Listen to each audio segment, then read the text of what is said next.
आप सभी का स्वागत है हिंदी नोबेल स्टोरी एक्सप्लेनर में। यहाँ पर हर एक स्टोरी आपको मैजिक सिस्टम रोमांस की एक जादुई सफ़र पे ले जाएगी। इस स्टोरी का सारा चरित्रों, स्थान, घटना सब कुछ काल्पनिक है। इसे वास्तविकता से जोड़ने का प्रयास ना करें। चलिए स्टोरी की तरफ आगे बढ़ते हैं। अध्याय 551। 22 तारीख की सुबह अर्जुन सक्सेना और सुनील सक्सेना अपने परिवार को लेकर अहमदाबाद वापस सू के घर पहुंचे। अर्जुन सक्सेना और अनन्या शर्मा ज्यादा रुके नहीं। वे सुनील सक्सेना और अनीता सक्सेना, ड्राइवर और आंटी नानी द्वारा उनके लिए तैयार किए गए नए साल के सामान साथ लाए। सभी साथ साथ चल पड़े। प्रस्थान के कुछ समय बाद ही अनन्या शर्मा को अनीता सक्सेना का वीडियो कॉल आया। अनन्या, क्या तुम अभी तक निकल चुकी हो? माँ ने प्रसन्नता से पूछा। अनन्या शर्मा ने सिर हिलाया। अच्छा मम्मी, हम एक्सप्रेसवे पर पहुंच चुके हैं। हम कल से पहले घर नहीं पहुंचेंगे। आप और पापा की चिंता मत करो। ठीक है, हमें जल्दी नहीं है। तुम सड़क पर धीरे गाड़ी चलाना, ज्यादा आराम करो, थके हुए गाड़ी मत चलाना। अर्जुन से कह दो तुम और बच्चे गाड़ी में हैं। हमारी सुरक्षा सबसे पहले है। घर कब पहुंचोगे इससे कोई फर्क नहीं पड़ता। माँ ने आग्रह किया। अर्जुन सक्सेना ने जोर से जवाब दिया। माँ, कोई बात नहीं। अनन्या के माता पिता ने ड्राइवर को हमारे साथ चलने को कहा है और मेरी मौसी बच्चों की देखभाल में अनन्या की मदद कर रही हैं। मैं और ड्राइवर बारी बारी से गाड़ी चलाएंगे। अब हम आराम कर सकते हैं। अरे, मेरे ससुराल वालों ने तुम्हारे लिए इतनी अच्छी व्यवस्था की है तो मैं निश्चिंत हो सकती हूँ। तुम्हारे पापा और मैं घर पर तुम्हारा इंतजार कर रहे हैं।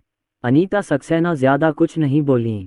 फोन रखते ही उन्होंने अर्जुन के पिता को अपनी ओर खींचते हुए कहा, बुजुर्ग, इस साल हमारा परिवार नए साल की तैयारी में बहुत व्यस्त है। पिताजी सक्सेना ने भी खुश होकर कहा, हाँ, अनन्या और 3 बच्चों के साथ ये निश्चित रूप से पिछले वर्षों की तुलना में अधिक जीवंत होगा। तीनों छोटे बच्चे अब चल फिर सकते हैं और तब तक वे घर में दौड़ भाग भी करने लगेंगे।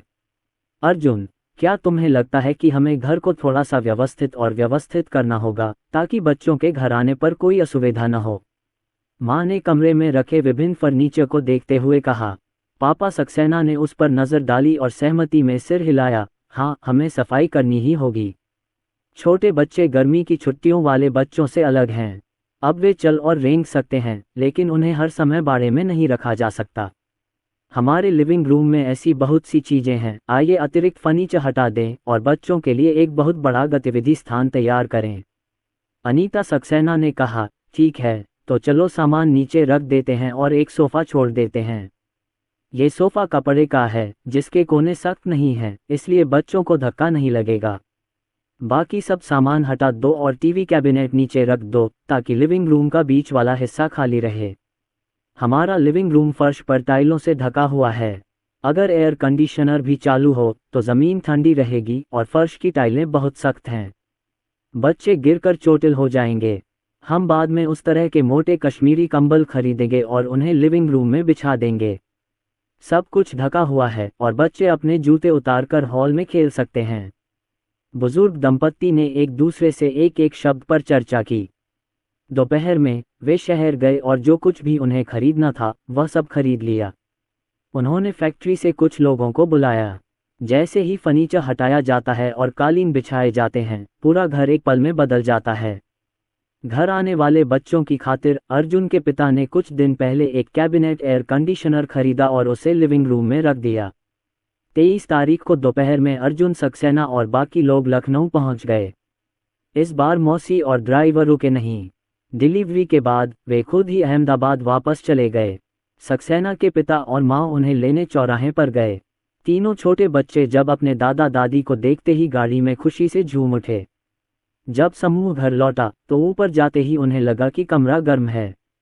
वर्टिकल कैबिनेट का एयर कंडीशनर आधे घंटे से ज्यादा समय से चालू था और पूरा लिविंग रूम गर्म था।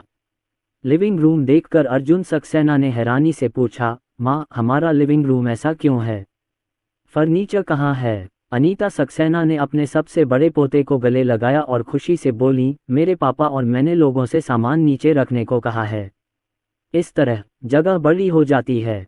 बच्चे जो चाहें खेल सकते हैं और उन्हें किसी चीज से टकराने की चिंता भी नहीं करनी पड़ती। अनन्या, मेरे साथ आओ, माँ ने तुम्हारे लिए एक बड़ा सरप्राइज तैयार किया है। अनीता सक्सेना ने बच्चे को अर्जुन के पिता को दे दिया और अनन्या शर्मा को अर्जुन सक्सेना के बेडरूम में ले गईं। बेडरूम का दरवाज़ा खोलते ही अंदर का नज़ारा लगभग बदल गया। पिछली गर्मी की छुट्टियों से जब वह वापस आया था तो अर्जुन सक्सेना के कमरे की थोड़ी बहुत मरम्मत हुई थी। अंदर जगह तो काफ़ी थी लेकिन फर्नीचर ज़्यादा नहीं था। लेकिन अब कमरे में काफ़ी फर्नीचर आ गया है और सजावट का तरीका भी बदल गया है। पहले यहाँ सफ़ेद दीवारें और लकड़ी का फर्श हुआ करता था। अब पलंग के सिरहाने वाली दीवार की जगह गुलाबी लेटेक्स पेंट लगा दिया गया है। पलंग के सामने का फर्श मोटे कालीन से ढका है और पहले खाली दीवार के पास सफ़ेद यूरोपीय शैली की दीवारों की एक बड़ी कतार है। एक बड़ी अलमारी है और उसके बगल में एक बेहद खूबसूरत और उत्तम ड्रेसर रखा है। बे विंडो के पर्दों की जगह ऑर्गेंजा और गुलाबी फलालेन की एक परत लगा दी गई। बे विंडो को एक सफ़ेद कंबल से ढक दिया गया और उस पर 2 छोटे फूलों के कुशन रख दिए गए। अर्जुन सक्सेना के हेडबोर्ड को भी बदल दिया गया है। पहले ये पुराने ज़माने का महोगनी हेडबोर्ड हुआ करता था, लेकिन अब यह यूरोपीय शैली का सफ़ेद मुलायम चमड़े का हेडबोर्ड बन गया है और बेडसाइड टेबल को भी सफ़ेद रंग से बदल दिया गया है। अब ये कमरा दिलों से भरी एक लड़की जैसा दिखता है। अनन्या शर्मा को एक नज़र में ही प्यार हो गया। उसने मुड़कर अनीता सक्सेना की तरफ देखा। उसकी आंखें थोड़ी लाल थीं। अनीता सक्सेना ने उत्सुकता से पूछा, कैसा है अनन्या, क्या तुम्हें ये कमरा पसंद है? अनन्या शर्मा ने जोर से सिर हिलाया, मुझे ये पसंद है, धन्यवाद माँ। ना समझ, हम परिवार के तौर पर क्या बातें कर रहे हैं? गर्मी की छुट्टियां इसलिए हैं क्योंकि तुम अचानक वापस आ गए। मुझे तुम्हारे बारे में उसी समय पता चला था, इसलिए मैं तुम्हारे लौटने का इंतज़ार कर रही थी और मेरे पास इन चीज़ों की तैयारी का समय नहीं था। इस बार आधा साल हो गया है, मैं और तुम्हारे पापा अर्जुन के कमरे को फिर से सजाने के बारे में सोच रहे थे ताकि जब तुम वापस आओ तो तुम्हें फॉर्मेल्डिहाइड की समस्या की चिंता न करनी पड़े। मेरे पिताजी और मैंने इसका परीक्षण किया है और फॉर्मेल्डिहाइड पूरी तरह से मानक के अनुरूप है, इसलिए आप निश्चिंत रह सकते हैं कि बच्चे यहाँ ठीक रहेंगे। माँ को नहीं पता तुम्हें कौन सी शैली पसंद है। ये सजावट मेरे पिताजी ने बताई थी और मैंने सराय में कई युवाओं से पूछा था। अनन्या शर्मा ने अपनी सास का हाथ पकड़ लिया और भावुक होकर बोली, मुझे ये बहुत पसंद है माँ, आप और पिताजी बहुत ध्यान रखते हैं, मैं बहुत भावुक हूँ। जब तक तुम्हें पसंद हो, माँ ने मुस्कुराते हुए कहा। अनन्या शर्मा कमरे में घूमी, जितना देखती उतना ही उसे अच्छा लगता, लेकिन उसे अर्जुन सक्सेना का ख्याल आया और बोली, माँ, ये कमरा मेरी पसंद की शैली के अनुसार सजाया गया है, इसलिए अर्जुन सक्सेना भी। माँ बोली, लड़का है, सजावट पर ध्यान कैसे देगा? वैसे भी साल भर में ज़्यादा दिन तो यहाँ रुक नहीं पाओगे, जैसे चाहो वैसे आ जाओ। अगर उसे पसंद न आए तो उसे गेस्ट रूम में जाने को कह दो, फिर सजावट आराम से हो जाएगी। ये सुनकर अनन्या शर्मा हंस पड़ी। माँ और दोनों खुशी खुशी कमरे से बाहर निकले और वापस बैठक में आ गए। अर्जुन सक्सेना ने पूछा, अनन्या, माँ ने तुम्हारे लिए क्या बनाया है, इतनी खुश हो? अनन्या शर्मा ने अर्जुन सक्सेना की प्रतिक्रिया के बारे में सोचा जब वह नया कमरा देखने के लिए अपने कमरे में लौटा और मुस्कुराए बिना नहीं रह सकी और बोली, माँ ने मेरे लिए एक उपहार तैयार किया है जो मुझे बहुत पसंद है और आपको बाद में पता चल जाएगा कि यह क्या है। अर्जुन सक्सेना थोड़ा हैरान था, लेकिन उसे उम्मीद नहीं थी कि उसकी पत्नी उसे धोखा देगी। कुछ मिनट बाद अर्जुन सक्सेना अपना सामान रखने अपने कमरे में वापस गया। जब उसने देखा कि उसका साधारण सा बेडरूम अचानक लड़कियों के दिलों से भरा कमरा बन गया है तो वह गहरी सोच में डूब गया। अर्जुन सक्सेना की गाड़ी दरवाजे तक पहुंची और आसपास के पड़ोसियों ने उसे देख लिया। थोड़ी देर बाद पड़ोसी देखने आ गए। सबसे पहले चाची जिया आई, उनके हाथ में अभी भी खेत से तोड़े गए ताजे लहसुन के पौधे थे। लांग लांग, अनन्या, तुम वापस आ गईं। जियाओ जिंग, ये मेरे खेत से निकला लहसुन का अंकुर है, मैंने अभी अभी तोड़ा है। तुम इसे धोकर रात में बच्चों के लिए लहसुन के अंकुर वाला बेकन बनाओ, इसकी खुशबू बहुत अच्छी है। माँ ने योजना संभाली और मुस्कुराते हुए बोली, शुक्रिया बहन जिया। मैंने इस साल लहसुन के पौधे नहीं उगाए, लेकिन मेरे घर में ढेर सारी लीक उगाई हैं। आप जब चाहें आकर उन्हें काट सकती हैं। अनन्या शर्मा कैंडी लेने कार के पास गईं और उसे ले आईं। वह दादाजी सू के घर से खरीदी गई थी। 20 किलो से ज़्यादा कैंडी बची थी। अनीता सक्सेना ने उन्हें कैंडी वापस लाने को कहा। उन्होंने खा ली। आंटी जिया, कैंडी खा लो। अनन्या शर्मा ने 2 बड़ी मुट्ठी भर लीं। आंटी जिया जल्दी से उसे लेने के लिए आगे बढ़ी और मुस्कुराते हुए बोली, अभी भी कैंडी है। अनन्या, क्या ये तुम्हारे और अर्जुन सक्सेना की शादी की कैंडी नहीं है? अनन्या शर्मा ने शर्मिंदगी से मुस्कुराते हुए कहा, भूल जाओ, मेरे परिवार ने मुझे अपने गृहनगर जाने पर इसे तैयार करने के लिए कहा था। यह एक खुशी की कैंडी है, तो मैं इसे ले लूंगा और खुश महसूस करूंगा। वैसे अर्जुन, जियाओ जिंग, तुम्हारे परिवार के अर्जुन सक्सेना हाल ही में बहुत अच्छे रहे हैं और वे 2 बार न्यूज़ में भी आ चुके हैं। मेरे परिवार ने पेंग से कहा, अर्जुन सक्सेना अब एक बेहतरीन कलाकार हैं और यह कमाल की बात है। मुझे उम्मीद नहीं थी कि हमारा गांव अभी भी जिंदा होगा। इतने शक्तिशाली इंसान को पैदा करने में तुम दोनों बहुत माहिर हो। सक्सेना के पिता और माता के चेहरे पर गर्व भरी मुस्कान थी और उन्होंने अभी भी आंटी जिया से कुछ विनम्र शब्द कहे। आंटी जिया अभी यहाँ से गई नहीं हैं और अंकल ली फिर से आ गए हैं। सब लोग अर्जुन सक्सेना को देखने दौड़ रहे हैं। वे सभी पड़ोसी हैं। ये जानकर कि अर्जुन सक्सेना शाम की खबरों में हैं, बड़े भाई बहुत उत्साहित थे, लेकिन उस समय अर्जुन सक्सेना घर पर नहीं थे और किन के पिता और अर्जुन की मां भी नए साल के दिन सान्या गए थे। जब मां वापस आई तो सक्सेना परिवार कई दिनों तक चहल पहल से भरा रहा। अब अर्जुन सक्सेना फिर से चर्चा में है और उनका नाम भी सर्च में है। जब वो वापस आते हैं तो सारे पड़ोसी उन्हें देखने आते हैं। खाने का समय होने तक उत्साही पड़ोसी बैठे रहे, ये सोचकर कि अर्जुन सक्सेना और बाकी लोग अभी अभी घर पहुंचे थे और अभी भी भूखे थे। बड़ा आदमी उठा और अलविदा कहा। लंच के दौरान अर्जुन सक्सेना बोले, इस बार पड़ोसी इतने उत्साहित क्यों हैं? मैं जब वापस आता हूं तो आमतौर पर इतने लोग नहीं आते। पापा सक्सेना बोले, क्या ये तुम्हारी खबर की वजह से नहीं है? बेटा, तुम्हें पता नहीं, अब तुम हमारे शहर में एक बड़ी हस्ती हो। तुम रुको, मैंने रुपीफा को कहते सुना है कि शहर का मीडिया पहले से ही तुमसे संपर्क करने की तैयारी कर रहा है और तुम्हारा इंटरव्यू लेना चाहता है। अनीता सक्सेना बोली, हाँ बेटा, पड़ोसियों को तुम्हारी खबर सब पता है, बस तुम्हें देखना चाहते हैं। अनन्या शर्मा मुस्कुराई और बोली, पतिदेव, अब आप सेलिब्रिटी हो गए हैं। लगता है आगे से बाहर निकलते समय आपको मास्क पहनना पड़ेगा, वरना पहचाने जाने पर फोटो खिंचवाने और ऑटोग्राफ देने को कहा जाएगा। अर्जुन सक्सेना मुस्कुराए और बोले, यह कोई अतिशयोक्ति नहीं है, यानी इंटरनेट के विकास के साथ ही यह प्रभाव हासिल किया जा सकता है। कुछ समय बाद ये ठीक हो जाना चाहिए। कारीगरों को अभी भी बोलने और खाने के लिए अपनी कारीगरी पर निर्भर रहना पड़ता है, लेकिन अगर इस बार भी ऐसा ही उत्साह है तो मैं इसका पूरा फायदा उठा सकता हूँ, अर्जुन सक्सेना ने कहा। अनन्या शर्मा थोड़ा हैरान हुई और बोली, आप इसका इस्तेमाल कैसे करना चाहते हैं? अर्जुन सक्सेना मुस्कुराए और बोले, आपको बाद में पता चल जाएगा। अनन्या शर्मा ने मुंह बनाया, उसका पति बहुत कंजूस है, उसने अभी अभी एक सौदा बेचा है, वह उसे तुरंत वापस कर देगा। हम दोपहर में अनन्या शर्मा और अनीता सक्सेना बच्चों को घर ले गईं और अर्जुन सक्सेना अर्जुन के पिता को कार से फैक्ट्री ले गए। फैक्ट्री में शैम्पू का ज्यादा स्टॉक नहीं बचा है। अर्जुन सक्सेना एक और बैच बनाने की योजना बना रहे हैं। भारतीय नववर्ष जल्द ही आने वाला है। थोड़ा आराम तो मिलेगा, लेकिन फिर भी स्टॉक तैयार करना होगा। अगर कोई ग्राहक हो तो एसएफ एक्सप्रेस भी जा सकते हैं। ऑनलाइन शॉपिंग के विकास के साथ पिछले 2 वर्षों में वसंत महोत्सव के दौरान कई बड़ी एक्सप्रेस डिलीवरी कंपनियों ने काम करना बंद कर दिया है। जैसे ही अर्जुन सक्सेना कारखाने में दाखिल हुए, सुरक्षा गार्ड तुरंत दौड़कर बाहर आया और उन्हें सलाम करते हुए उत्साहित होकर चिल्लाया, युवा मालिक। अर्जुन सक्सेना ने उनकी ओर सिर हिलाया और कार को पार्किंग स्थल तक ले गए। जब वह कार से बाहर निकले तो अर्जुन सक्सेना ने पाया कि लाओ वांग उनकी कार के पास खड़े थे। अर्जुन सक्सेना बोले, कुछ गड़बड़ है क्या? अंकल वांग, बूढ़े वांग ने सिर खुजाते हुए कहा, कोई बात नहीं युवा स्वामी, मैं बस इतना पूछना चाहता था कि क्या मैं आपसे ऑटोग्राफ ले सकता हूँ। आप सीसीटीवी न्यूज़ में पहले ही आ चुके हैं, आप एक सेलिब्रिटी हैं और आपके ऑटोग्राफ की कीमत तो ज़रूर ज़्यादा होगी। अर्जुन सक्सेना हंसे। अनन्या शर्मा ने दोपहर के समय खाने की मेज पर एक चुटकुला सुनाया, लेकिन उन्हें उम्मीद नहीं थी कि यह हकीकत बन जाएगा और किसी ने सचमुच उनसे ऑटोग्राफ मांग लिया।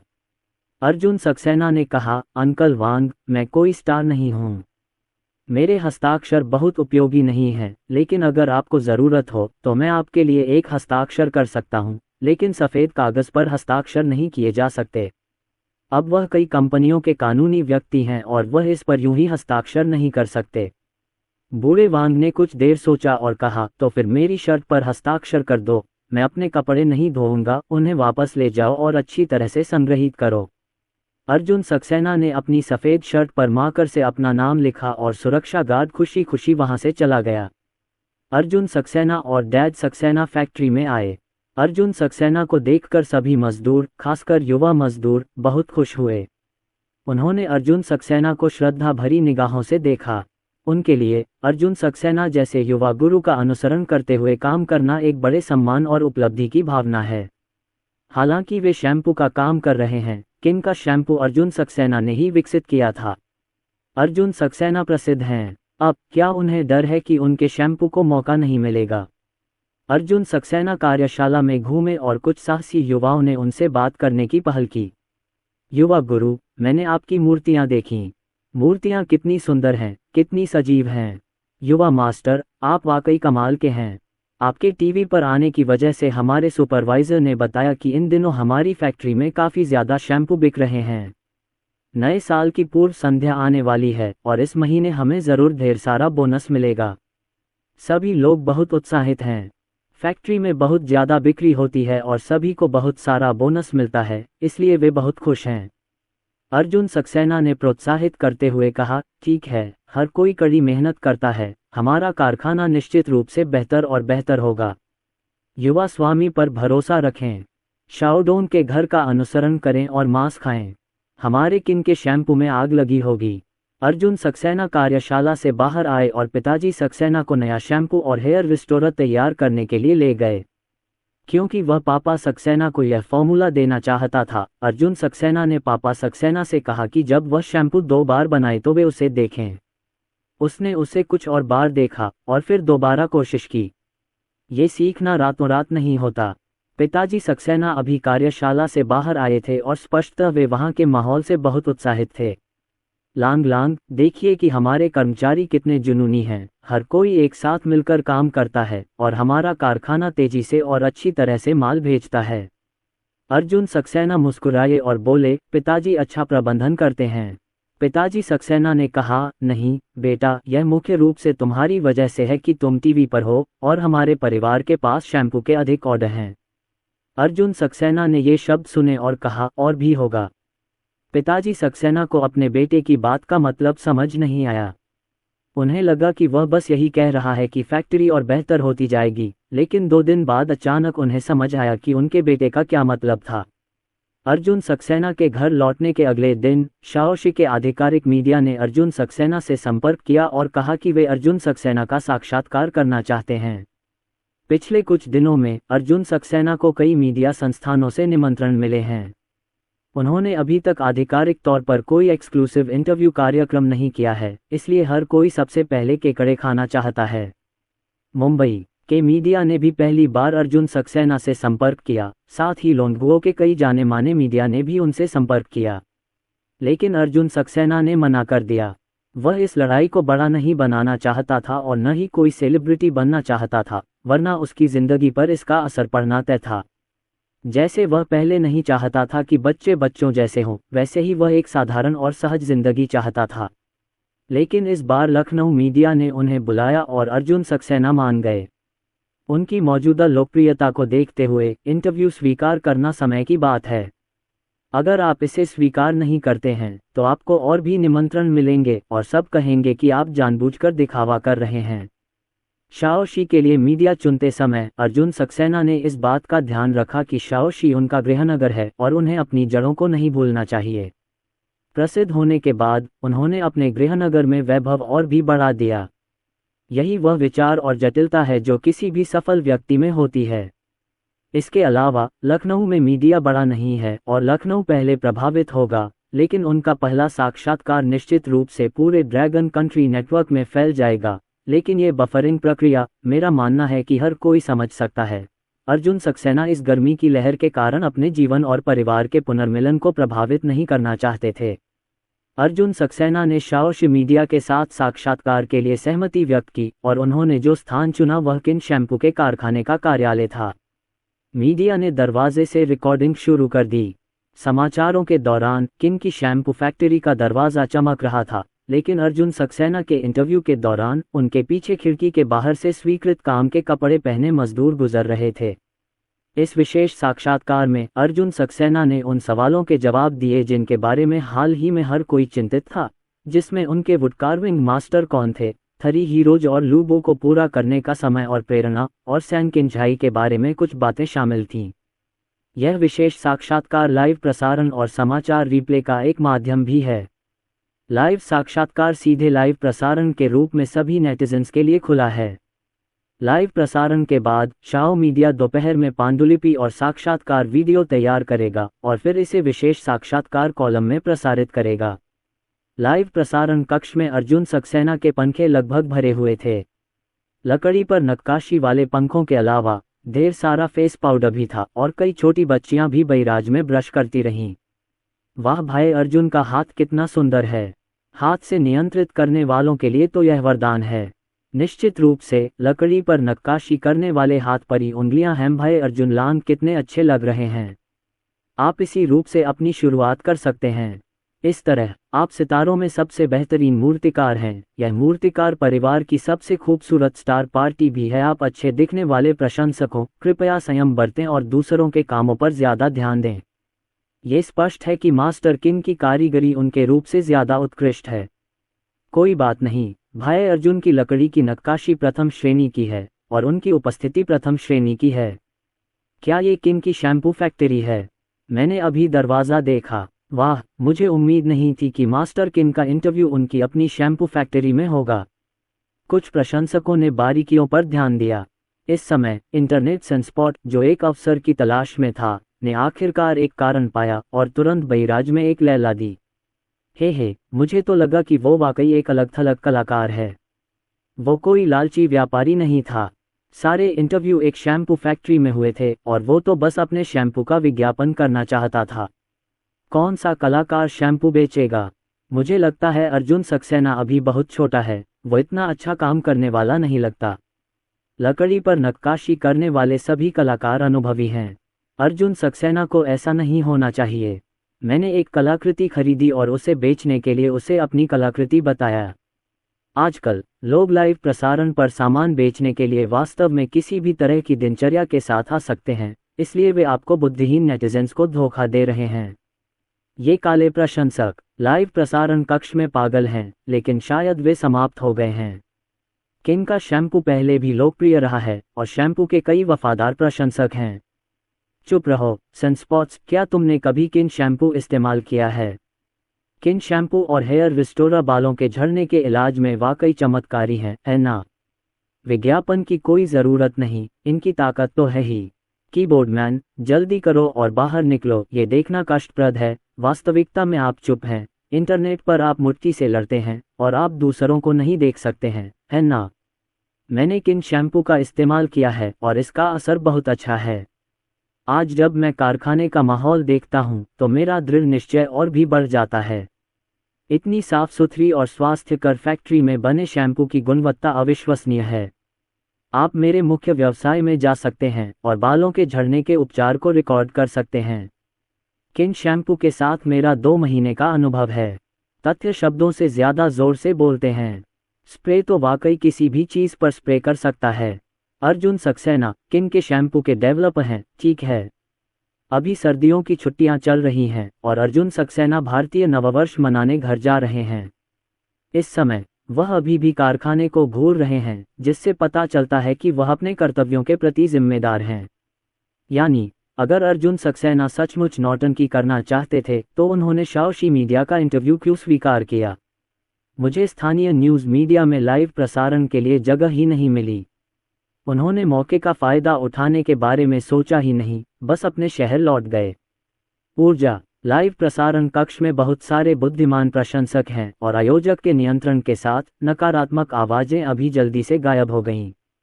लाइव प्रसारण के बाद ली रूपी ने अर्जुन सक्सेना को एक संदेश भेजा। भाई अर्जुन, गाय फैक्ट्री में आपका इंटरव्यू हुआ था।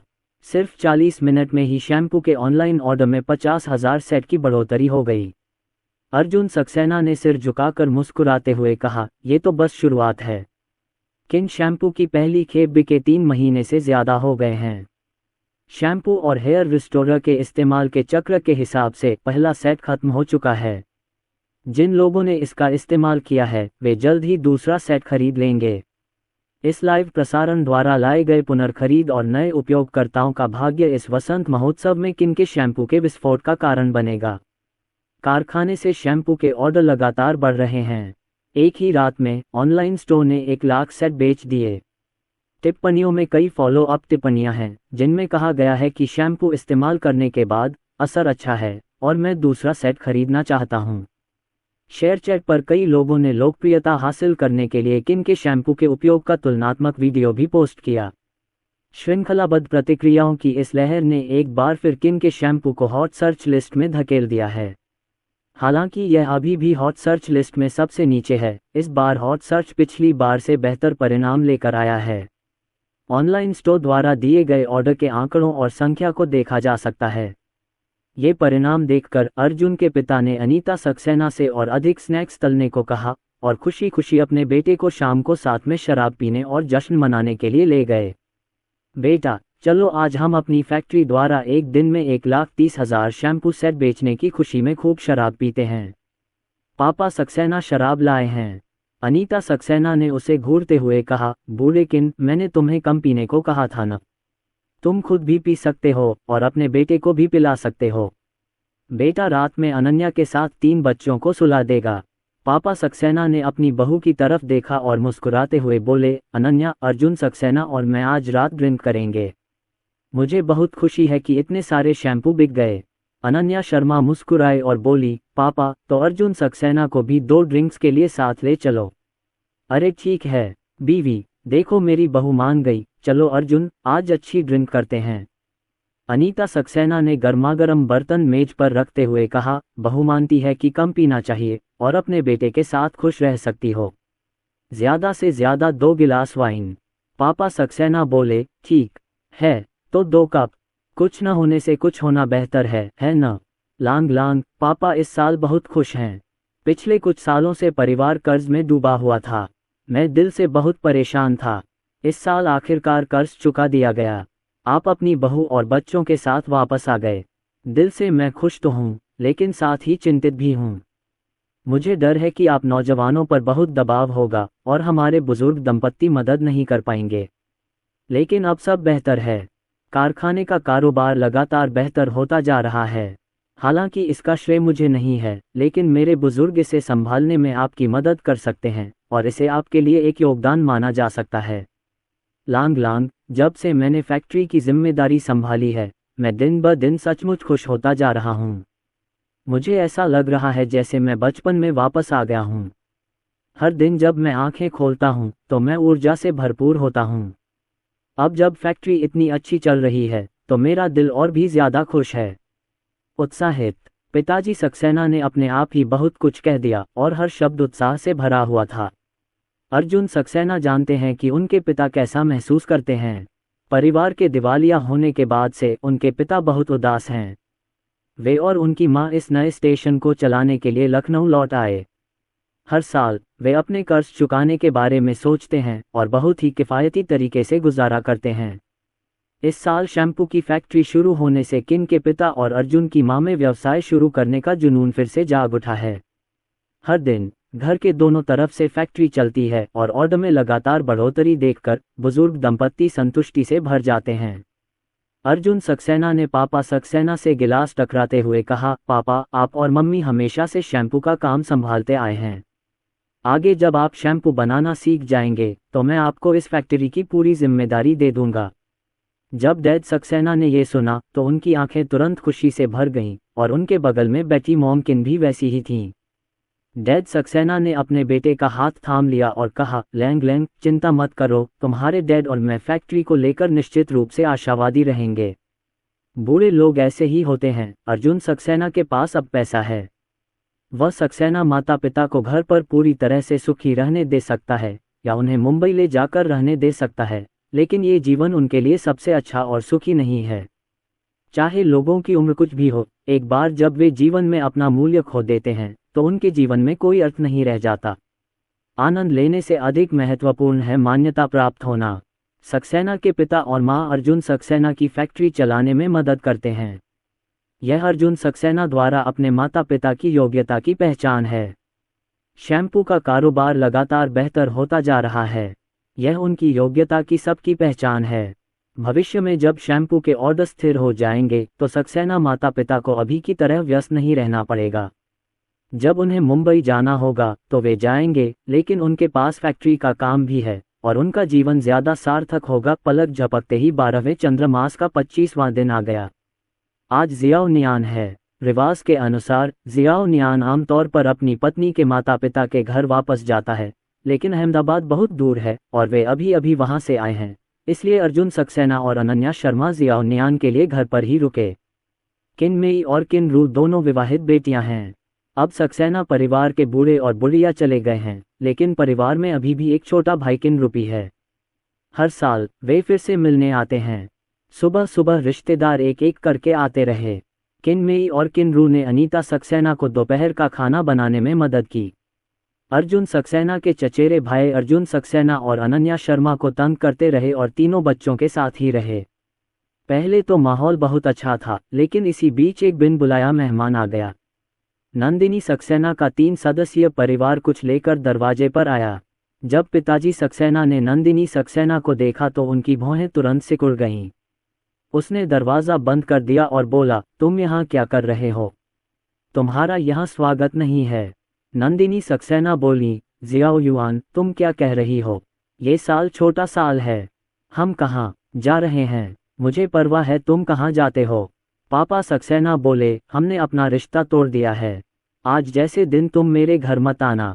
नंदिनी सक्सेना के चेहरे पर थोड़ी शर्मिंदगी थी, लेकिन जब उसने अर्जुन सक्सेना को दरवाजे की तरफ दौड़ते देखा तो मुस्कुराते हुए बोली, ज़ियाओयुआन, मैं तुम्हारी बहन हूँ, चाहे कुछ भी हो जाए, हम एक परिवार हैं। मुझे पता है, मैंने पहले भी ऐसा किया है। कुछ तो गड़बड़ है, क्या मैं यहाँ माफ़ी मांगने नहीं आई हूँ? वैसे भी खून पानी से ज़्यादा गाढ़ा होता है। हमारा रिश्ता कैसे टूट सकता है? आज जब हम छोटे हैं तो चलो उन अप्रिय बातों का जिक्र ही न करें, ठीक है? हम बच्चों के लिए ढेर सारी चीज़ें लाए हैं और तैयार भी की हैं। लाल लिफाफा, पहले हमें अंदर आने दो। पिताजी सक्सेना दरवाजे पर रुक गए और बोले, हम घर पर तुम्हारा स्वागत नहीं करते, इसलिए जल्दी करो और चले जाओ। ज़ियाओयुआन। जब माँ ने नीचे से नंदिनी सक्सेना की आवाज़ सुनी तो उनका चेहरा थोड़ा बदसूरत हो गया। पिछली बार वह इतनी गुस्से में थी कि 2 दिन तक बीमार रही थी, और जब रिश्तेदारों से नाता तोड़ने के लिए कानूनी प्रक्रिया अपनाई गई तो नंदिनी सक्सेना ने बहुत भद्दी बातें कही थीं और अनीता सक्सेना को वह आज भी याद है। अब नंदिनी सक्सेना अभी भी आने की हिम्मत करती है। वह जानती है कि दूसरा पक्ष अपने परिवार के लिए यहाँ है। अर्जुन, यदि आप वास्तव में माफ़ी मांगना चाहते हैं और रिश्ते को सुधारना चाहते हैं तो अब तक इंतजार क्यों करें? जब अर्जुन सक्सेना भारतीय नव वर्ष के लिए घर जाता है, वर्ष की दूसरी छमाही में कई महीनों तक मैंने उसे इसका भुगतान करने के लिए आते नहीं देखा है ना? माँ का चेहरा ठंडा था और किनमेई और किनरू, जो उसके बगल में थे, ने उसके कंधे पर थपथपाया और उसके पास खड़े रहे।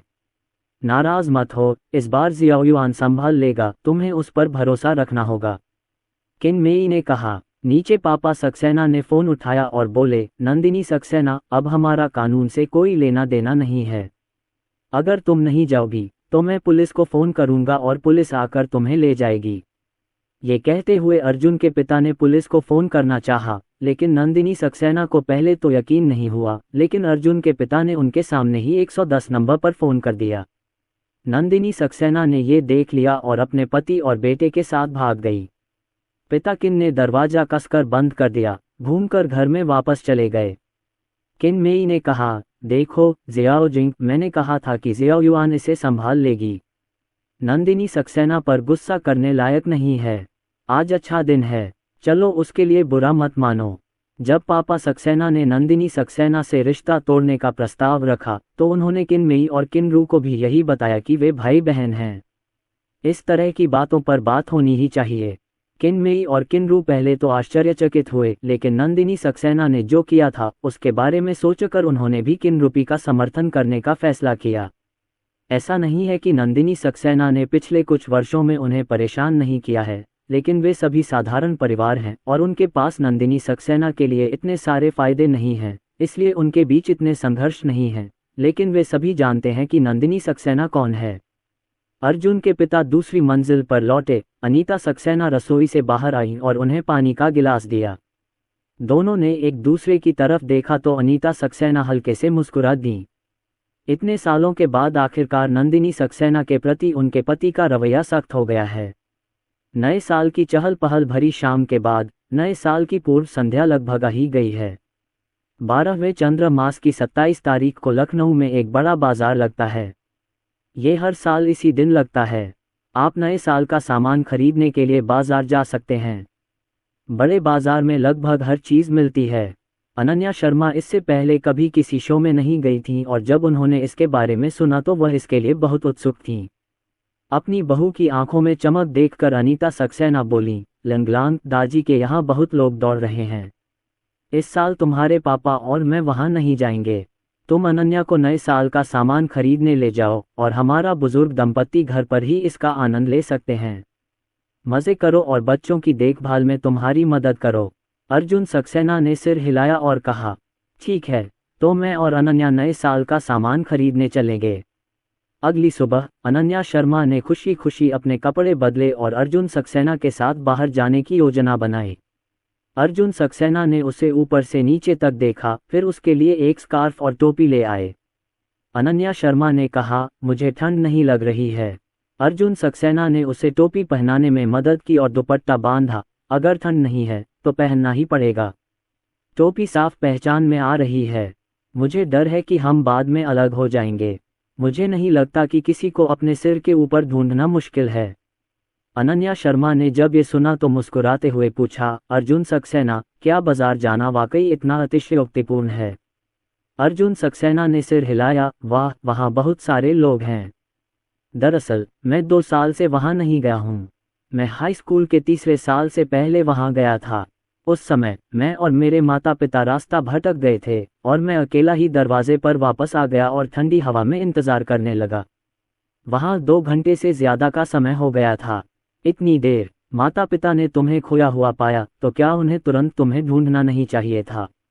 अनन्या शर्मा ने पूछा। अर्जुन सक्सेना ने कहा, हाँ, बेटा खो गया है, फिर भी सामान खरीदने का मन कैसे कर रहा है। पहले तो मुझे लगा कि मम्मी पापा सामान खरीद कर बाहर आ गए होंगे, लेकिन खाली हाथ। पूछने पर ही पता चला कि उन्हें भीड़ ने पकड़ लिया है। मुझे धक्का मुक्की की गई, लेकिन मैं नहीं मिला, इसलिए मैं पहले वापस गया, लेकिन मैं बिखरा हुआ था। पापा पहले मम्मी को ढूंढने गए और आखिर में मुझे ढूंढने के लिए दरवाजे तक आने की सोची। अनन्या शर्मा ने हंसते हुए कहा, यह बहुत अतिशयोक्ति है। फिर आपको बाद में मेरे साथ जल्दी करना होगा, अन्यथा हम अलग हो जाएंगे और किसी को खोजने में बहुत समय लगेगा और नए साल का सामान खरीदने का समय नहीं होगा। अर्जुन सक्सेना ने मुस्कुराते हुए सिर हिलाया। उसने अपनी पत्नी को यह नहीं बताया कि अब ऐसा नहीं होगा क्योंकि उनके पास मोबाइल फ़ोन है। उस समय मैं अपने माता पिता का इंतजार करने के लिए दरवाजे पर वापस चला जाता था क्योंकि मैं हाई स्कूल में था और मोबाइल फ़ोन का उपयोग नहीं कर सकता था। अब मोबाइल फ़ोन हाथ में होने के कारण भले ही वे अलग अलग हों, वे एक दूसरे को तुरंत ढूंढ सकते हैं। जब मैं बाजार के गेट पर पहुंचा तो बाहर पार्किंग लगभग भर चुकी थी।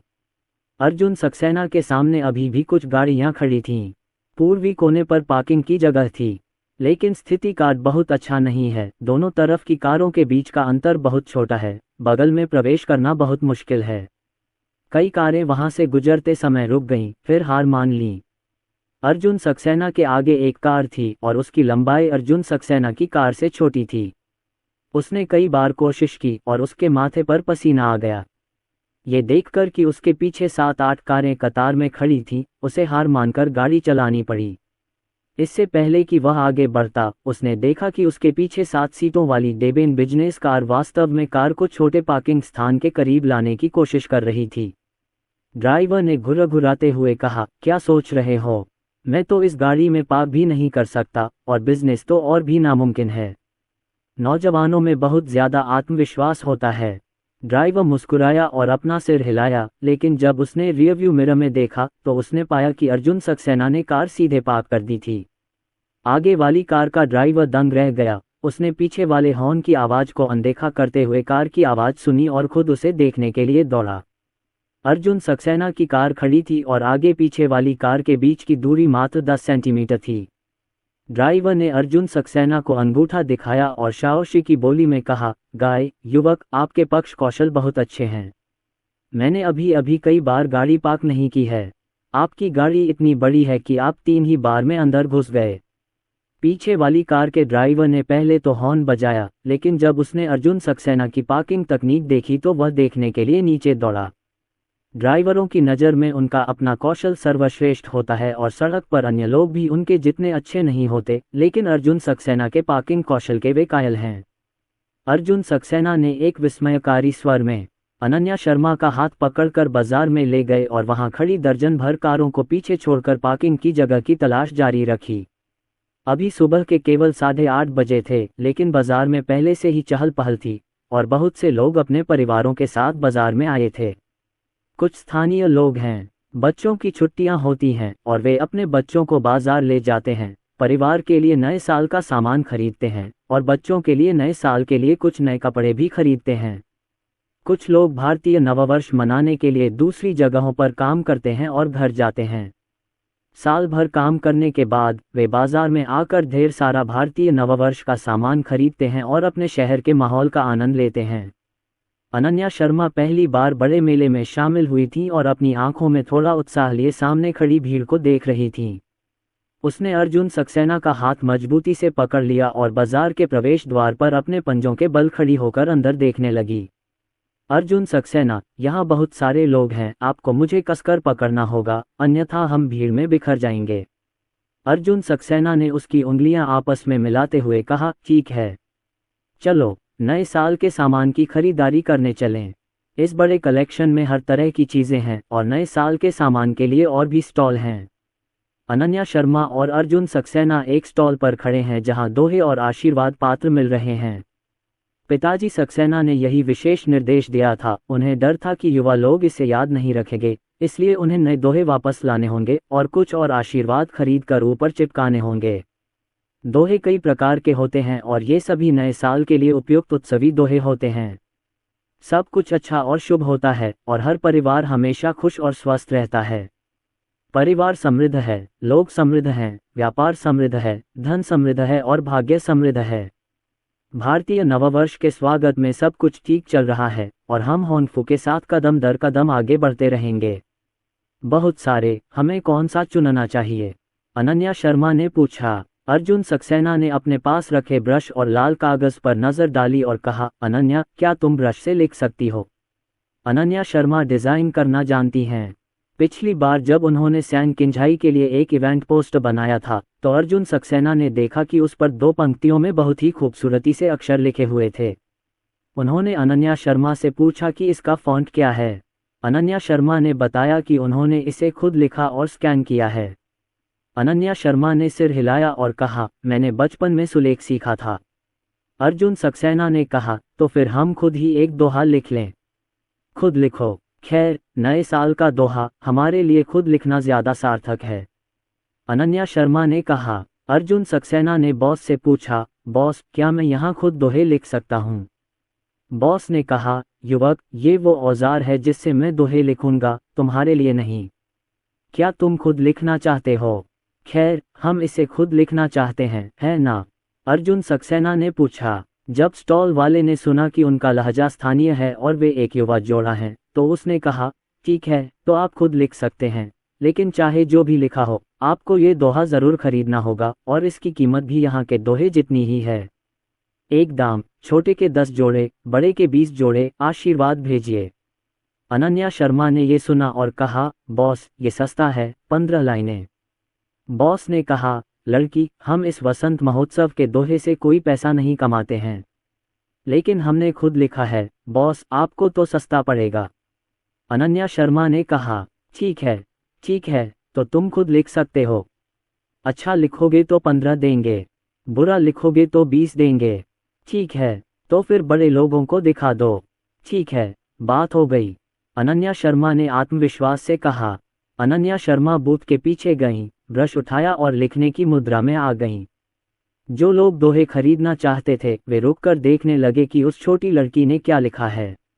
लड़की, तुम बॉस से क्यों नहीं कहती कि वो तुम्हारे लिए लिख दे? ये बॉस हर साल हमारे बाजार में दोहे लिखते हैं। हम लगातार 5-6 सालों से नए साल पर उनसे दोहे खरीदते आ रहे हैं। बहुत बढ़िया। अनन्या शर्मा मुस्कुराए और अपना सिर स्याही में डुबोया, कुछ देर सोचा और कलम चलाकर दोहे लिखने लगे। मुस्कुराते चेहरे, खुशहाल फसल और प्रसन्न माथे के साथ वसंत महोत्सव में आपका स्वागत है। क्षैतिज बैच, खुश मुस्कान। एक इंसान होने के नाते खुश रहना सबसे महत्वपूर्ण बात है। अनन्या शर्मा की चलती स्क्रिप्ट एक ही बार में पूरी हो जाती है, ब्रश टूट जाता है और अर्थ जुड़ जाता है, और यह मस्ती से भरपूर है। जो दर्शक अभी भी मुस्कुरा रहे थे, वे सब अपनी आंखें चौड़ी करके आश्चर्य से अपने सामने रखे दोहे को देखने लगे। बगल में खड़े दुकान मालिक ने इसे गंभीरता से नहीं लिया, लेकिन जब उसने अनन्या शर्मा को लिखना शुरू करते देखा तो उसके चेहरे पर धीरे धीरे गंभीरता आ गई। एक ऐसे व्यक्ति के रूप में जो सुलेख का अभ्यास भी करता है, वह पहले कुछ स्ट्रोक से ही बता सकता है कि अनन्या शर्मा इसमें माहिर हैं। जब ये दोहा समाप्त हुआ तो बॉस पूरी तरह से दंग रह गया। आसपास के लोग देखने के लिए पास आए और बोले, ओह, आपकी लिखावट बहुत सुंदर लड़कियों जैसी है। कोई आश्चर्य नहीं कि आप नहीं चाहते कि बॉस इसे लिखे। आपके द्वारा लिखा गया शब्द बॉस द्वारा लिखे गए शब्द से बेहतर दिखता है। ये छोटी बच्ची वाकई कमाल की है। क्या तुमने ये बचपन से सीखा है? ये छोटी बच्ची जो ब्रश से लिख सकती है, वाकई कमाल की है। चेहरे पर मुस्कान लिए ये दोहा भी खूब लिखा है। क्या नया साल सिर्फ खुशियां मनाने के लिए नहीं है? छोटी बच्ची वाकई बहुत प्रतिभाशाली है। अनन्या शर्मा ने सबकी प्रशंसा सुनी, अपना सिर घुमाया और अर्जुन सक्सेना की ओर देखकर शर्माते हुए मुस्कुराए। बगल में बैठे दुकान मालिक ने तालियां बजाईं और कहा, ऐसा लगता है कि आज मुझे एक गुरु मिल गया है और मैं झुकने को तैयार हूं। छोटी बच्ची, क्या तुम मेरे लिए भी एक कॉपी लिख सकती हो? मुझे लगता है तुम्हारी लिखावट बॉस से अच्छी है। मैं तुम्हारा लिखा एक दोहा खरीद कर सबसे पहले दरवाजे पर लगा दूंगा। मैं भी इसे खरीदना चाहता हूँ। मैं कीमत बढ़ाने को तैयार हूँ। सुंदरी, आप मेरे लिए भी एक प्रति लिख सकती हैं। मेरी भी चाह है। स्टॉल के आसपास खड़े ग्राहक एक एक करके अनन्या शर्मा की ओर मुड़े। बॉस की बातें अभी अभी तारीफ में कही गईं। अनन्या शर्मा के मुकाबले में यह एक पल में लोकप्रिय नहीं हो जाती। किनारे पर बैठे बॉस थोड़े लाचार थे। अनन्या शर्मा ने भीड़ की तरफ सिर हिलाते हुए कहा, माफ कीजिए, मैं आज अपने पति के साथ नए साल का सामान खरीदने गई थी और यूं ही मन में अपने परिवार के लिए एक दोहा लिख देना चाहती थी। और हाँ, सब लोग बॉस को बुला लीजिए। अपनी बात समाप्त करने के बाद अनन्या शर्मा ने कलम नीचे रख दी और जो दोहे लिखे थे उन्हें मुड़कर सुखाकर बैग में रख लिया। अर्जुन सक्सेना ने चुपचाप अपना मोबाइल फोन निकाला और उसका भुगतान कर दिया, लेकिन बॉस ने मुस्कुराते हुए उसे रोक दिया। वह व्यवसाय में है, इसलिए स्वाभाविक रूप से उसे ये भी नहीं पता। हर कोई अनन्या शर्मा से दोहे लिखने में मदद चाहता है और पैसे देने को तैयार है। अगर अनन्या शर्मा मान जाती हैं तो स्वाभाविक रूप से उनके स्टॉल का कारोबार प्रभावित होगा। लेकिन अनन्या शर्मा ने मना कर दिया तो न केवल इससे उनके व्यवसाय पर कोई असर नहीं पड़ेगा, बल्कि अनन्या शर्मा के अपने कार्यों के कारण यह अधिक राहगीरों को आकर्षित करेगा। कोई जरूरत नहीं तुम दोनों को, मैंने ये दोहा दे दिया है। छोटी बच्ची की लिखावट वाकई बहुत खूबसूरत है।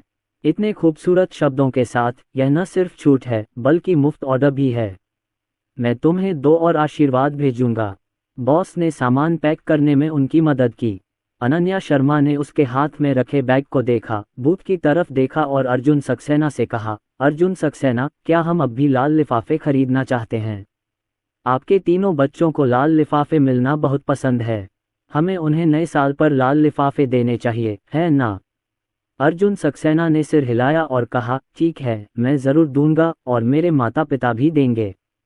हालांकि अभी हमारी ग्रेजुएशन नहीं हुई है, हमारी सगाई हो चुकी है और हमारे 3 बच्चे हैं, जो एक छोटा परिवार शुरू करने के बराबर है। हमें माता पिता को लाल पैकेट देना शुरू कर देना चाहिए।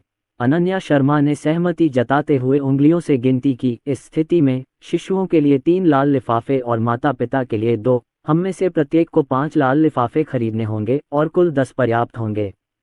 अर्जुन सक्सेना बोले, बस इतना ही काफ़ी नहीं है अनन्या, क्या तुम हम दोनों के बीच का खेल भूल गई हो? हमारे पास अभी भी एक दूसरे के लिए लाल लिफाफे वाला खेल बाकी है। हाँ, मैं तो लगभग भूल ही गया था। फाइनल परीक्षा के नतीजे आ जाने चाहिए थे, फिर भी हमने शर्त लगाई जाकर नतीजे देखो और देखो कि इस साल किसे लाल लिफाफे नहीं मिलेंगे। अनन्या शर्मा ने तुरंत अपना मोबाइल फ़ोन निकाला और स्कूल की आधिकारिक वेबसाइट पर लॉग इन कर अपना छात्र क्रमांक दर्ज कर अपने ग्रेड की जांच की। अर्जुन सक्सेना भी बगल में अपने ग्रेड की जांच कर रहे थे। जब अनन्या शर्मा उनके ग्रेड देख रही थीं, तो उन्होंने जानबूझकर अपनी पीठ घुमा ली और अपना फ़ोन दूसरी तरफ कर दिया ताकि अर्जुन सक्सेना उसे न देख सके। उसके ग्रेड देखने के बाद अनन्या शर्मा ने अर्जुन सक्सेना से पूछा, अर्जुन सक्सेना, तुम्हारा टेस्ट कैसा था? जैसे ही उसने अपना सिर घुमाया, उसने देखा कि अर्जुन सक्सेना की भौहें थोड़ी सिकुड़ी हुई थीं, उसके चेहरे पर थोड़ी उलझन और संदेह था। ऐसा लगता है कि परिणाम आदर्श नहीं हैं। अर्जुन सक्सेना ने अपनी पत्नी की ओर देखा और कहा, पत्नी, मैं। उसे समझाना थोड़ा कठिन लग रहा था। ये देखकर अनन्या शर्मा बोली, अरे कोई बात नहीं, इस बार मैं परीक्षा में पास नहीं हुई। छोड़ो भी, ऐसे में अगर हम दोनों हार भी गए तो एक दूसरे को लाल लिफाफे दे देते हैं। जैसे ही अर्जुन सक्सेना ने अपना हाथ बढ़ाया, उन्होंने अप्रत्याशित रूप से अनन्या शर्मा के हाथ में मोबाइल फ़ोन ले लिया। अरे अर्जुन सक्सेना, इसे मुझे वापस दे दो। अर्जुन सक्सेना ने ग्रेड शीट पर नज़र डाली और पाया कि वह उम्र में प्रथम थे। उन्होंने पूछा, अनन्या, क्या इसे परीक्षा न देना कहते हैं? अनन्या शर्मा ने मुंह बनाते हुए कहा, लेकिन मैं नहीं चाहती कि आप केवल लाल लिफाफा ही लें, मैं आपको एक लाल लिफाफा भेजना चाहती हूँ। अर्जुन सक्सेना ने कहा, हाँ, मुझे लाल लिफाफा मिल सकता है, मैं भी पहला व्यक्ति हूँ। ये कहते हुए अर्जुन सक्सेना ने उसे अपने फ़ोन पर लिखित प्रतिलेख दिखाया। परिणाम देखकर अनन्या शर्मा ने गुस्से से उसे घूरते हुए कहा, अर्जुन सक्सेना, क्या तुम जानबूझकर मेरे साथ खेल रहे हो? अर्जुन सक्सेना मुस्कुराए और बोले, मैंने कुछ नहीं कहा, मैंने तो बस एक भौहें चढ़ाई थी, जो तुम्हारे छोटे से सिर ने बनाई थीं। यह आप ही हैं जिन्होंने जानबूझकर मुझे गुमराह किया, आप बहुत बुरे हैं। अनन्या शर्मा ने मुंह बनाते हुए कहा, यह अफसोस की बात है कि मुझे अब भी तुम्हारे लिए दुख हो रहा है, हे एक बड़े खलनायक। अनन्या शर्मा मुड़ी और बूथ की ओर चल पड़ी और अर्जुन सक्सेना तुरंत उसके पीछे पीछे चल पड़ा। अनन्या शर्मा स्टॉल पर वापस आई और उन्होंने 12 लाल लिफाफे लिए, एक बच्चों के लिए, एक माता पिता के लिए तथा एक लिफाफा उन्होंने और अर्जुन सक्सेना ने एक दूसरे के लिए लिया। लाल लिफाफे की स्टाइल चुनने की जिम्मेदारी उसकी है और पैसे देने का जिम्मा अर्जुन सक्सेना का है। बहुत अच्छा लग रहा है। दोहे और लाल लिफाफे खरीदने के बाद अर्जुन सक्सेना अनन्या शर्मा का हाथ थामे बाजार की ओर चल पड़ा। दोनों ने नए साल का कुछ सामान जैसे कैंडी, खरबूजे के बीज, मूंगफली और मेवे खरीद कर फलों के डिब्बे में रखने की योजना बनाई। दोनों एक भुने हुए बीज और मेवों की दुकान पर आए और आसपास की कई चाची और मौसियां नए साल का सामान खरीदने के लिए यहाँ खड़ी थीं। इसके बगल में एक बड़ी मशीन है जो अभी भी खरबूजे के बीज और मूंगफली भून रही है। सामने कई आंटियां खड़ी थीं, इसलिए अनन्या शर्मा और अर्जुन सक्सेना वहीं खड़े होकर इंतजार करने लगे। अनन्या शर्मा की सीखने की क्षमता इस समय बहुत तेज है। वो पहले कभी नए साल का सामान खरीदने नहीं गई, इसलिए उसे नहीं पता कि नए साल का सामान कैसे खरीदना है, क्या खरीदना सही रहेगा और सबसे अच्छा सामान कैसे चुनना है, इसलिए उसके आसपास की ये आंटियां सबसे अच्छी हैं।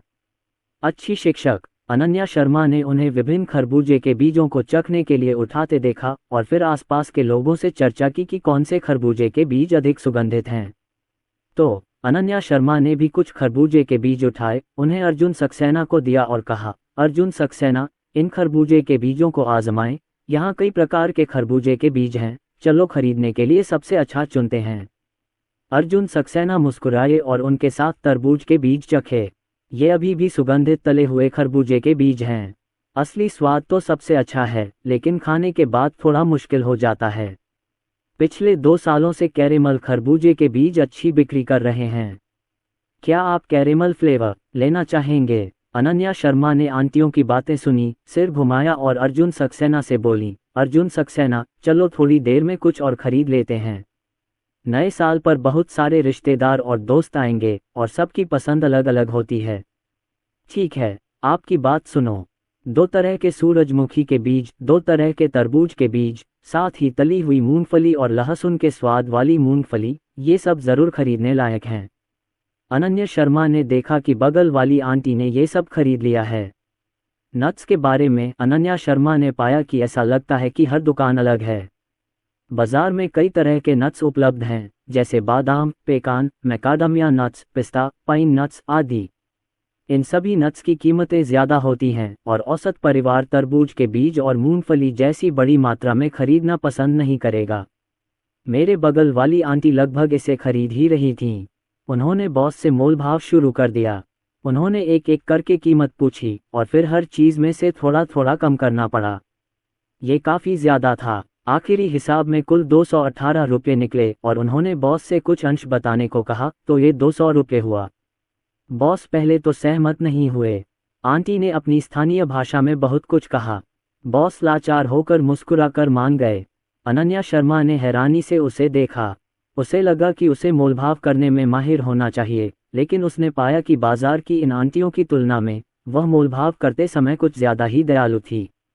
तो जब उसकी बारी आई तो अनन्या शर्मा ने भी अभी अभी वाली आंटी से सीख ली।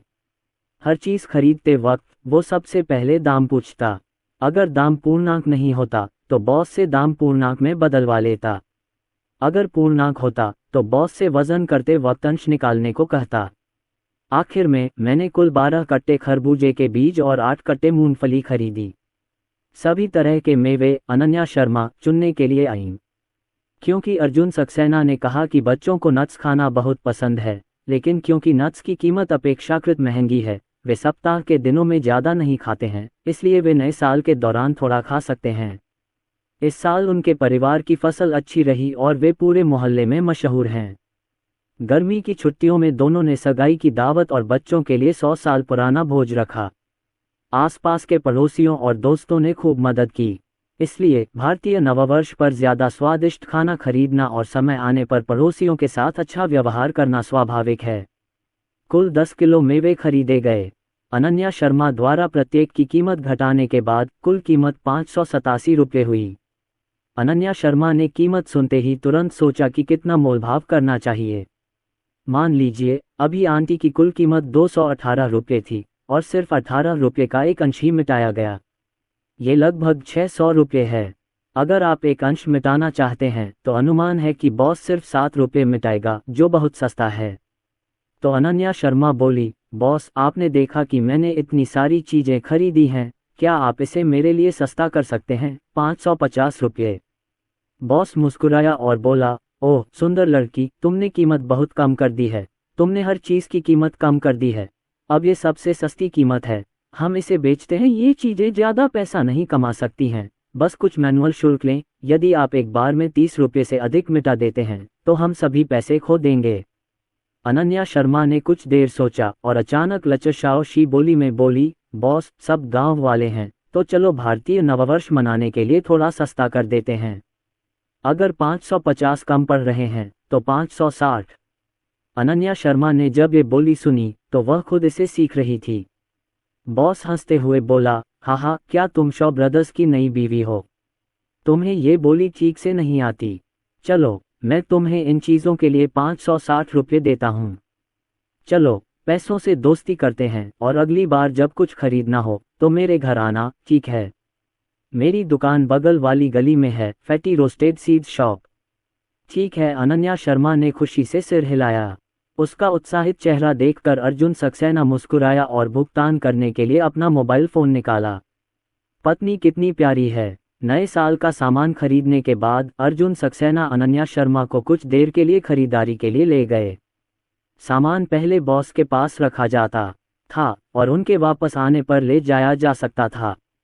अनन्या शर्मा ने वहां कपड़ों का स्टॉल देखा तो तुरंत अर्जुन सक्सेना को उत्साह से खींचकर बोली, अर्जुन सक्सेना, चलो नए कपड़े खरीदते हैं। नए साल की पूर्व संध्या पर नए कपड़े जरूर पहनने चाहिए। अर्जुन सक्सेना ने बाजार में स्टॉल्स देखकर कहा, अनन्या, अगर तुम्हारे पास नए कपड़े हों तो मैं तुम्हें मॉल ले चलूंगा और खरीद लूंगा। बाजार में कपड़े बहुत सस्ते और औसत क्वालिटी के हैं। अनन्या शर्मा ने कहा, सस्ते कपड़ों की क्वालिटी ज़रूरी नहीं कि खराब ही हो। कई शॉपिंग मॉल में ब्रांड और डिज़ाइन के कपड़े मिलते हैं। मुझे लगता है कि इस बाजार के कपड़े काफ़ी अच्छे लगते हैं और हम नए साल पर सिर्फ खुश होने के लिए नए कपड़े नहीं पहनते। खैर, देखो वहाँ कितने उत्सवी कपड़े हैं, यही तो हम चाहते हैं। ये कहते हुए वह अर्जुन सक्सेना को सीधे वहाँ सबसे भीड़ भरे स्टॉल पर ले गई। अनन्या शर्मा दो आंटियों के बीच से चुनती हुई आगे बढ़ती और बीच बीच में अपने कपड़े अर्जुन सक्सेना की छाती पर रखकर इशारा करती। काफी देर ढूंढने के बाद उसने सक्सेना के पिता और मां के लिए एक बैग जैकेट चुनी। अनीता सक्सेना का जैकेट मखमल का था और अर्जुन के पिता का भी उसी तरह का चमड़े का। यहाँ के कपड़े सभी नियमित और पुराने जमाने के हैं, लेकिन किन इन लैंड की छाप में भारतीय नववर्ष के दौरान सभी ने सचमुच नए साल के लिए ये नए कपड़े पहने थे। दोनों बुजुर्गों के कपड़े खरीदने के बाद अनन्या शर्मा ने अपने और अर्जुन सक्सेना के लिए दो और गद्देदार कपड़े चुने। वे मोटे और गर्म थे। जब बच्चों के लिए कपड़े चुनने की बारी आई तो अनन्या शर्मा को एक नज़र में ही पुराने ज़माने का उत्तरी फूलों वाला जैकेट पसंद आ गया, जिसमें लाल रंग की पृष्ठभूमि पर बड़े चमकीले फूल थे और बीच में ढेर सारा हरा रंग था। हाँ, ये बहुत उत्सव जैसा लग रहा है। मैं इसे जूनियर हाई स्कूल के पहले वर्ष में बच्चों को पहनाऊंगी। अर्जुन सक्सेना अवाक रह गए और मन ही मन कुछ देर तक बच्चों के लिए शोक मनाते रहे। नन्हे मुन्नों में अब सौंदर्य बोध तो है, लेकिन वे अभी भी ये तय नहीं कर पा रहे हैं कि उन्हें क्या पहनना है। ये त्योहारी बड़ा फूलों वाला जैकेट वाकई अवर्णनीय है। अनन्या शर्मा ने आक्रामक तरीके से मोलभाव किया, 9 कपड़ों के लिए 500 रुपये खर्च किए और बॉस से 7 जोड़ी लाल मोजे भेजने को भी कहा, क्योंकि नए साल के पहले दिन नए मोजे पहने जाएंगे। 12वें चंद्र मास की 29 तारीख को इस वर्ष नववर्ष की पूर्व संध्या है। दोपहर के भोजन के तुरंत बाद बड़े लोग व्यस्त हो गए, क्योंकि नए साल की पूर्व संध्या के खाने की तैयारी के लिए कई चीजें कई घंटे पहले से तैयार करनी थीं। फैक्ट्री में छुट्टी है और कैनियाओ स्टेशन भी आराम कर रहा है। साल में एक दुर्लभ खाली समय का आनंद तो हर कोई ले ही रहा है। अर्जुन सक्सेना आज रात के नए साल की पूर्व संध्या के रात्रिभोज के प्रभारी हैं और अनन्या शर्मा और अनीता सक्सेना ने शुरुआती तैयारियों में साथ मिलकर मदद की। अनीता सक्सेना और सुनील सक्सेना भी शाम को नए साल की पूर्व संध्या के खाने की तैयारी कर रहे थे, लेकिन घर पर उनकी बुआएं थीं। सुनील सक्सेना ने अर्जुन सक्सेना को नए साल की पूर्व संध्या का खाना बनाते हुए देखा और उसकी आंखें ईर्ष्या से भर आईं। यह अच्छा होगा यदि मैं अपने बेटी और दामाद के घर पर नया साल मना सकूं, ताकि मैं अपने दामाद द्वारा बनाए गए नए साल की पूर्व संध्या का खाना खा सकूं। जब से उन्होंने अर्जुन सक्सेना की कारीगरी का स्वाद चखा है, तब से उन्हें घर पर अपनी चाची के हाथों बने भोजन से असहजता बढ़ती जा रही है। दोपहर करीब 1 बजे पापा सक्सेना ने वह दोहा निकाला जो अनन्या शर्मा और अर्जुन सक्सेना ने बाजार से खरीदा था। पिछली बार जब उन्हें पता चला कि ये दोहा उनकी बहू ने हाथ से लिखा है, तो पापा सक्सेना और मम्मी किन बहुत हैरान हुए। मुझे उम्मीद नहीं थी कि मेरी बहू द्वारा लिखे गए इतने अच्छे चरित्र को मेरी बहू द्वारा लिखे गए दोहे के साथ चिपकाया जा सकेगा। नए साल में उनका परिवार जरूर खुशहाल होगा। अनीता सक्सेना ने एक छोटे बर्तन में चावल का पेस्ट उबाला और दोहे बाहर की दीवार पर चिपका दिए। चावल का पेस्ट सबसे अच्छा होता है, न सिर्फ अच्छी तरह चिपकता है बल्कि निशान भी नहीं छोड़ता। अगर टेप का इस्तेमाल किया है तो वह अगले साल उसे फाड़ देना चाहती हैं। इससे दीवारों से चूना जरूर उतर जाएगा। तीनों नन्हे बच्चे अब इधर उधर दौड़ रहे हैं और बड़ों को अपना काम करते हुए देख रहे हैं और वे भी बड़ों के पीछे पीछे चल रहे हैं।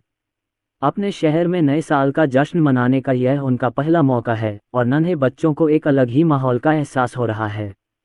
आज वे बहुत खुश दिख रहे हैं। खासकर जब मैंने अपनी दादी को चावल का दलिया पकाते देखा, तो आमतौर पर बच्चे जो पूरक आहार खाते हैं वह भी चावल का दलिया ही होता है, लेकिन इसमें इस्तेमाल की जाने वाली सामग्री बेहतर होती है। लेकिन छोटे बच्चों को पता नहीं था, उन्हें लगा कि दादी उनके लिए खाना बना रही हैं। गर्मागर्म चावल का पेस्ट बर्तन से निकलता देख तीनों बच्चे खुशी से उछल पड़े। समय समय, आन्या जोर से चिल्लाई। अनीता सक्सेना खुश हुई, अपनी छोटी पोती के सिर पर हाथ फेरा और बोली, आन्या, ये चावल का पेस्ट खाने के लिए नहीं है, बल्कि दादाजी दोहे पेस्ट करते थे। क्या तुम तीनों बच्चों ने अभी अभी दोपहर में पापा द्वारा बनाया गया पूरक आहार नहीं खाया? तुम फिर से भूखे क्यों हो? आन्या को अपनी दादी की बात समझ में नहीं आई और उसने सोचा कि बर्तन में चावल का पेस्ट उसके लिए बनाया गया है। जब पिताजी सक्सेना ठंडे चावल का दलिया पकड़े हुए दोहे चिपकाने वाले थे, तो तीनों छोटे बच्चे पिताजी सक्सेना के पीछे पीछे चले गए। आरव, आन्या, रिया, ये तुम्हारे खाने के लिए नहीं है, दादाजी इसी पर दोहे चिपकाते थे। पापा सक्सेना ने आखिरकार तीनों बच्चों को धक्का देकर दूर कर दिया, अपना सिर घुमाया और अर्जुन सक्सेना पर चिल्लाए, अर्जुन, पहले हाथ धो लो, चलो दोहे चिपकाते हैं।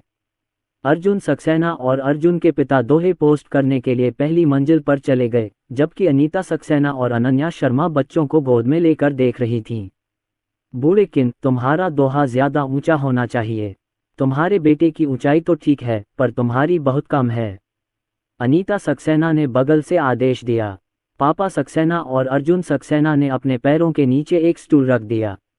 वे स्टूल पर खड़े होकर अपने बगल में बैठे बेटे की तरफ देखते हुए बोले, मुझे थोड़ा जल्दी आना होगा। मैं काफी लंबा नहीं हूँ। अर्जुन, नहीं, थोड़ा नीचे हो जाओ। अर्जुन सक्सेना थोड़ा नीचे एडजस्ट हुए और नीचे अनन्या शर्मा बोली, पति जी, ये थोड़ा टेढ़ा है। आप और पापा असम्मित हैं, इसलिए थोड़ा और दाईं ओर हो जाए। थोड़ा और दाईं ओर, ये ठीक है, यह अब ऐसा दिखता है। कई समायोजनों के बाद मैंने अंततः दोहे पोस्ट कर दिए और स्वयं से कहा कि मैं खड़ा होकर इसे पोस्ट कर दूं, क्योंकि वह स्थान इतना ऊंचा था कि पिताजी सक्सेना वहां तक नहीं पहुंच सकते थे। दरवाजे पर एक उत्सवी दोहा लगा दिया जाता है और नए साल का माहौल तुरंत बन जाता है। शाम 5:30 बजे एक के बाद एक इलेक्ट्रॉनिक पटाखों की आवाज़ गूंजने लगी।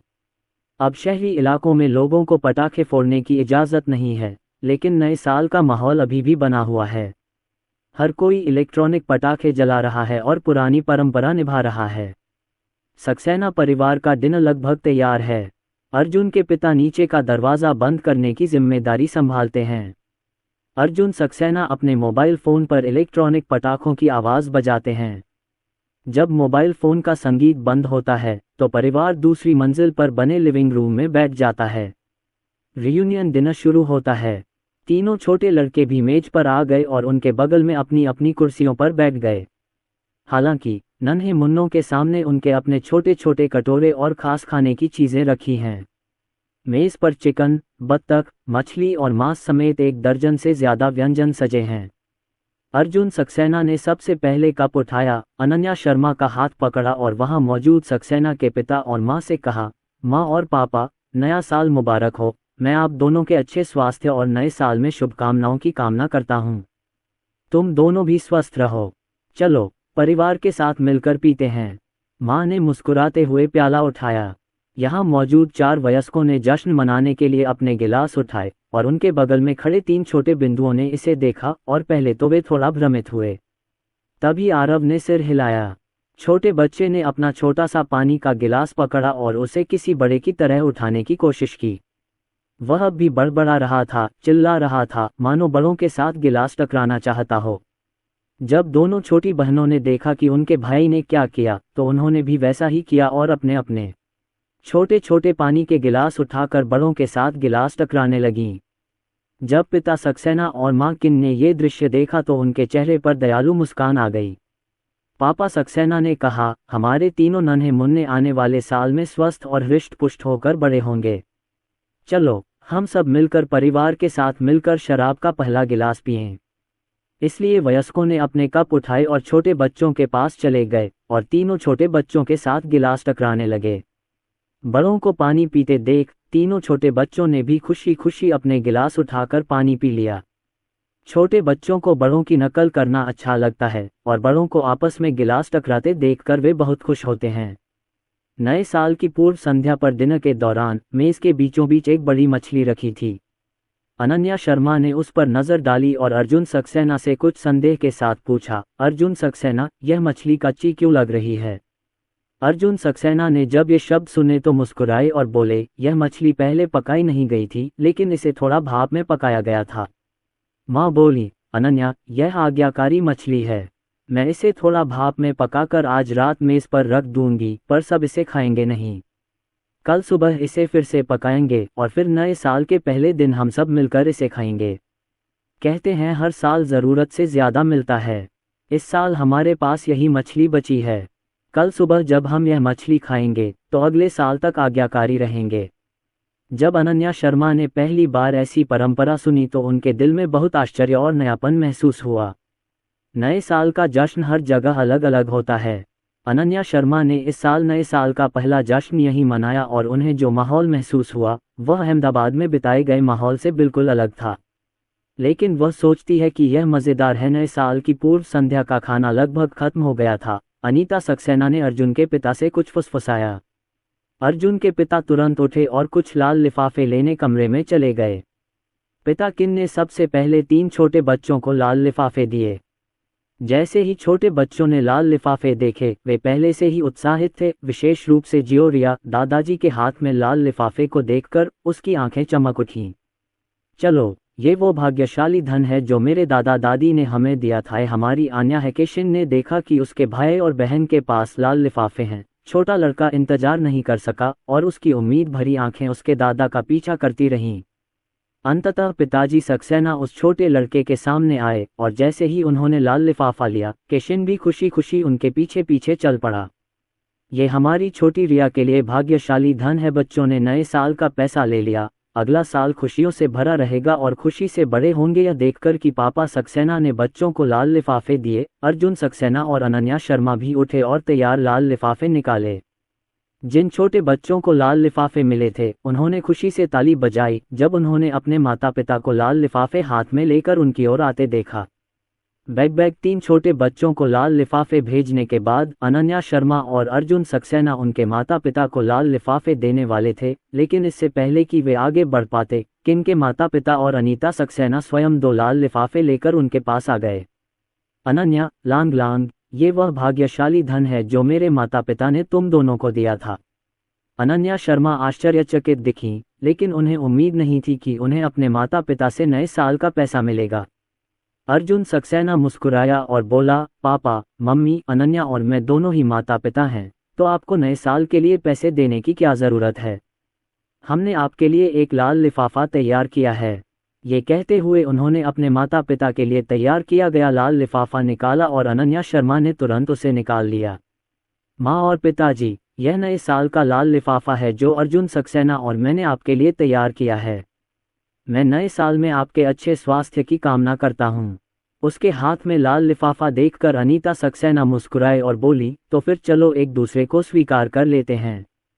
हालांकि तुम दोनों पहले से ही माता पिता हो, लेकिन मेरी और तुम्हारे पापा की नज़र में तुम हमेशा बच्चे ही रहोगे। जब तक हमारा बूढ़ा जोड़ा जिंदा रहेगा, हर नए साल में तुम्हें ढेर सारा पैसा मिलेगा। एक दूसरे के साथ लाल लिफाफे का आदान प्रदान किया। अनन्या शर्मा और अर्जुन सक्सेना ने भी एक दूसरे के लाल लिफाफे लिए। उसने तीनों लाल लिफाफों को हाथ में लेकर हिलाते हुए कहा, ही चाकू बना लो, मुझे इस साल नए साल के पैसों के लिए अभी भी 3 लाल लिफाफे मिल सकते हैं। मेज़ पर रखी सारी चीज़ें किचन में रख दी। माँ ने मेज़ साफ की और फलों के डिब्बे में रख दी। फलों के डिब्बे में 7 छोटे छोटे डिब्बे हैं और हर डिब्बे में अलग अलग खाने की चीज़ें हैं। उस दिन अर्जुन सक्सेना और अनन्या शर्मा थे। नए साल का सामान खरीदा। पापा सक्सेना ने सामान समेटने के बाद कहा, अर्जुन, मैं नीचे जाकर दरवाज़ा खोलता हूँ, तुम थोड़ी देर मेरे पीछे पीछे आ सकते हो।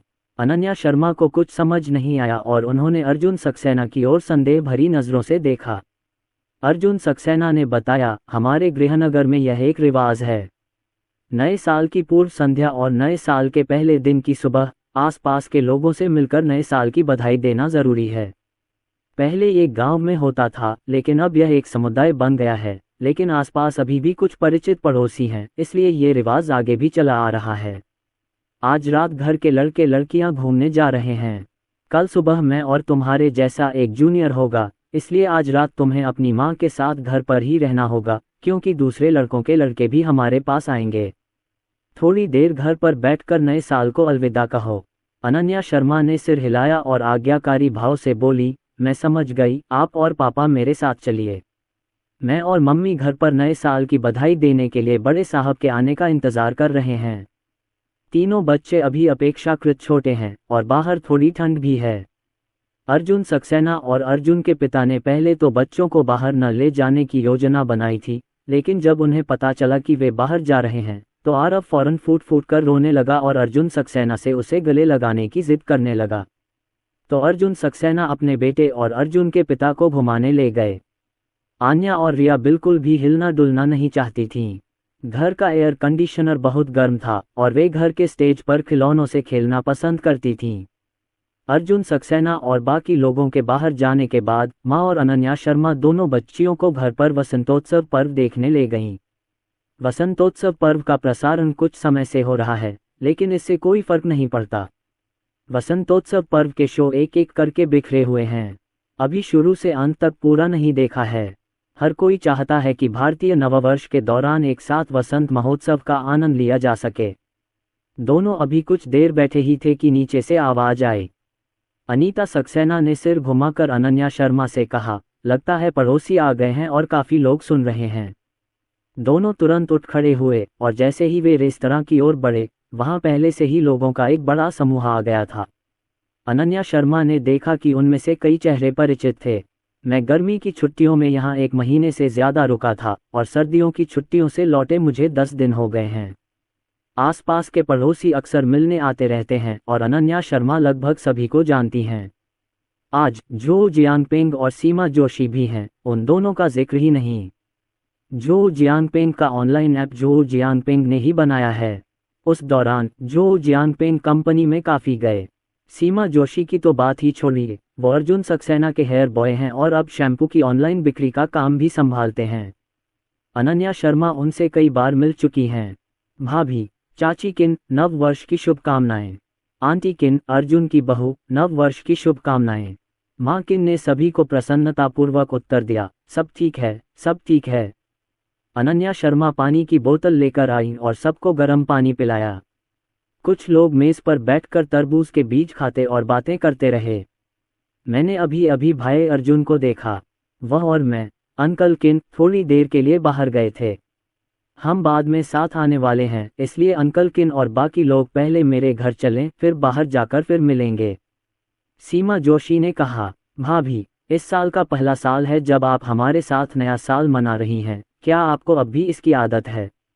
हमारे शहर में कई रीति रिवाज हैं। मुझे लगता है कि यह काफी जीवंत है। अनन्या शर्मा ने मुस्कुराते हुए सिर हिलाया और कहा, यह अच्छा है। ये हमारे अहमदाबाद वाले हिस्से से सचमुच अलग है, लेकिन यहाँ ज्यादा रौनक है। मुझे ये बहुत पसंद है। समूह के कुछ लोग 2 दिन पहले ही शहर से बाहर काम करके वापस आए थे और यह पहली बार था जब उन्होंने अनन्या शर्मा को देखा। बहन किन, यह आपकी लांग लांग की बहू है। यह अविश्वसनीय है कि आपकी लांग लांग ने इतनी जल्दी शादी कर ली और 3 बच्चों को जन्म भी दिया। जब मैं गर्मियों की छुट्टियों में बाहर थी तो मैंने घर पर एक बूढ़े व्यक्ति को ये कहते सुना। मुझे उस समय ये बहुत अविश्वसनीय लगा था। आपका परिवार लांग लांग वास्तव में सक्षम है और आपके लिए इतनी सुंदर बहू ढूंढी है। आपका परिवार इस साल बहुत जीवंत है।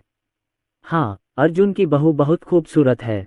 2 दिन पहले जब मैं वापस आया था तो मेरी पत्नी रोज मेरे कान में फुसफुसाती थी कि हमारे मोहल्ले में इतनी खूबसूरत औरत मिलना मुश्किल है।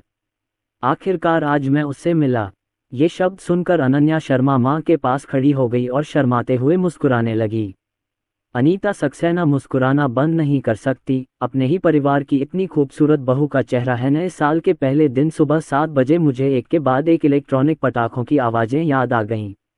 नया साल, नया माहौल। सुबह उठते ही अर्जुन सक्सेना ने सबसे पहले अपने बगल में बैठी अपनी पत्नी को चूमा।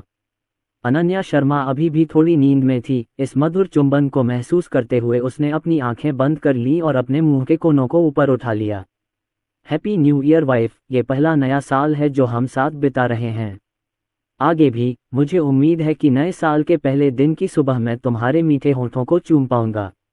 अनन्या शर्मा ने खोली चमकती आंखें। पति को नव वर्ष की हार्दिक शुभकामनाएं। नए साल के पहले दिन नए कपड़े पहनकर अनन्या शर्मा लाल मोजे लेकर आई और अर्जुन सक्सेना को उन्हें पहनने को कहा और उन्होंने भी एक जोड़ी मोजे पहन लिए।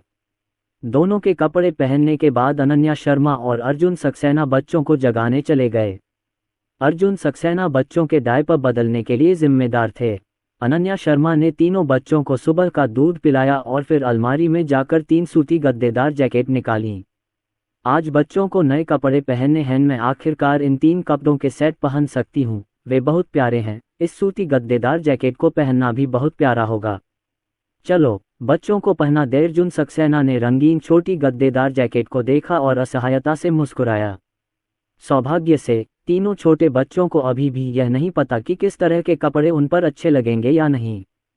जब तक वे नए कपड़े पहनते हैं, छोटे बच्चे बहुत खुश रहते हैं।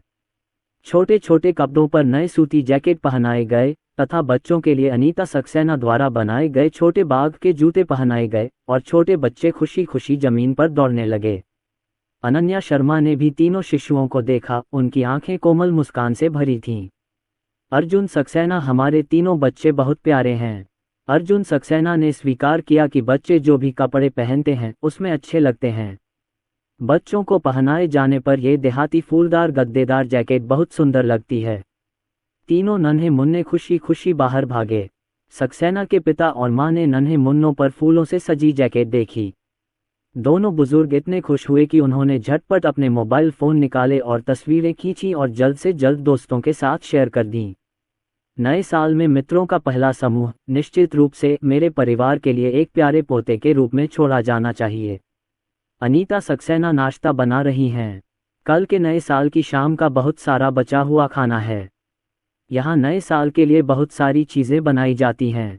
वे उन्हें बड़े बर्तनों और कैसरोल में रखते हैं और वहाँ टोकरी में ढेर सारी तली हुई सब्जियाँ भी हैं।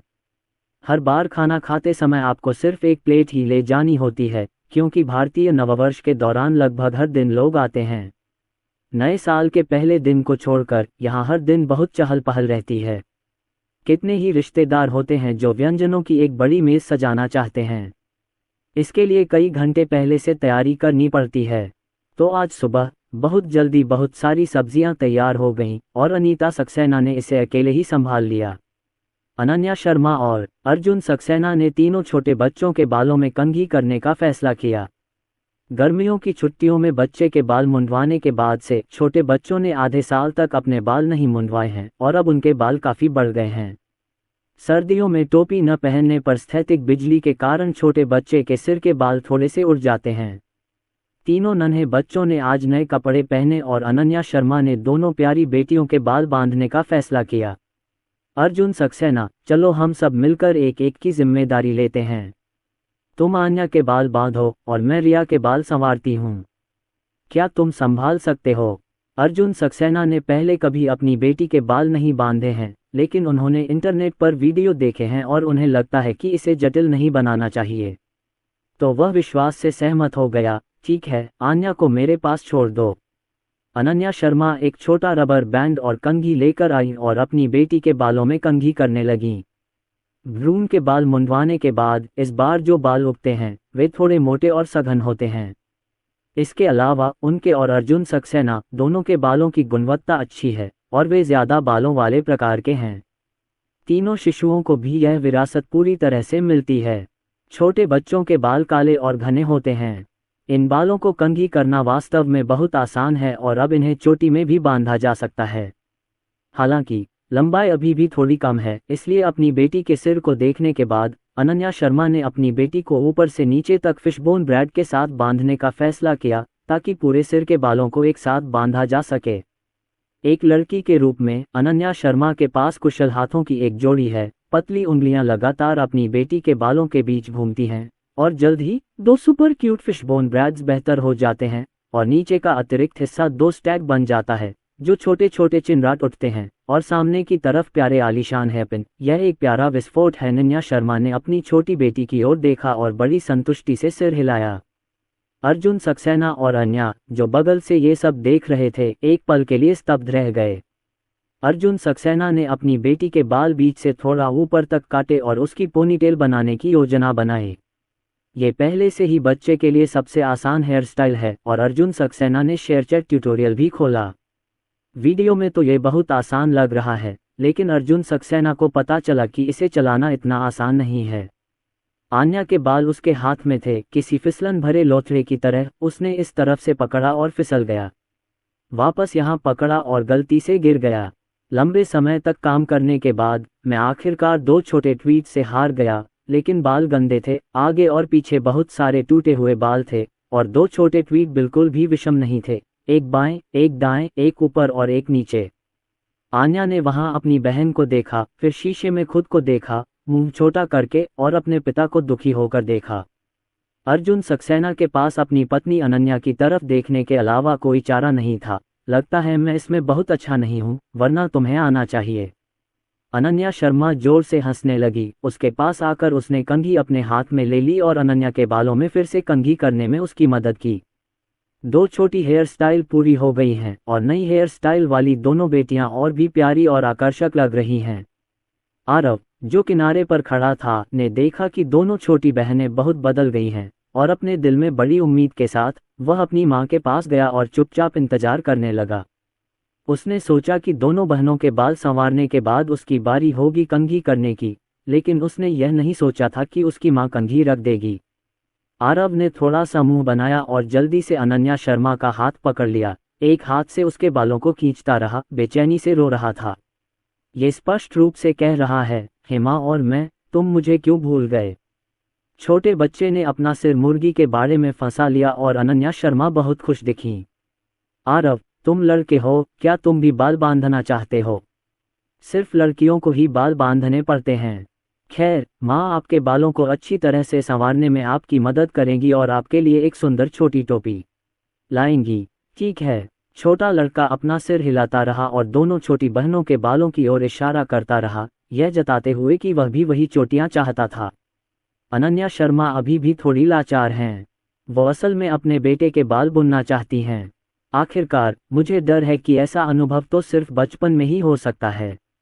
जब मैं बड़ी हो जाऊंगी और जेंडर कॉन्शियस हो जाऊंगी, तो स्वाभाविक रूप से आरव खुद से इस तरह की गुजारिश नहीं करेगा। लेकिन जब उन्होंने बाद में बाहर जाकर मिलने के बारे में सोचा तो अनन्या शर्मा ने आखिरकार अपने बेटे को थोड़ा सा ही छेद दिया। अपने माथे पर गगनचुंबी तोप को देखते हुए आरव संतुष्टि से मुस्कुराया और अपनी दो छोटी बहनों के साथ खुशी से खेलने लगा।